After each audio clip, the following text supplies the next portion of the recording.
اشيش اصلا لان اختك محاميه يهاجمونك الناس. لا. احس لا لا.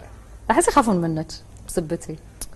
في ناس يخافون مني بس بنفس الوقت يعني في ناس تحب تهاجم.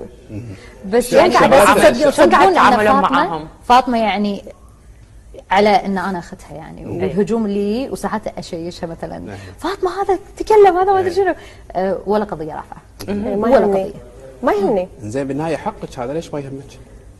لان اذا انا دشيت بقضايا راح ياخرني عن التارجت اللي انا بمشي عليه. انت قاعد تعرقلني بس انت خلاص اليوم سوي بالنهايه وانا بمشي. قاعد تتقبلين هذا الامر. اليوم في ناس قاعد تسب وتقذف وتقول كلام ممكن مو صحيح. لو انت سكتي وما رديتي ناس بتاكد هذا الشيء، تقول هذا الشيء فعلا موجوده، هي ما تبي تتكلم. لا انا ساعات ارد بسناب، ولكن المتابع لازم يكون عنده عقل ويفكر. فكر هذا صح ولا هذا فبركه، لان الحين كل الشان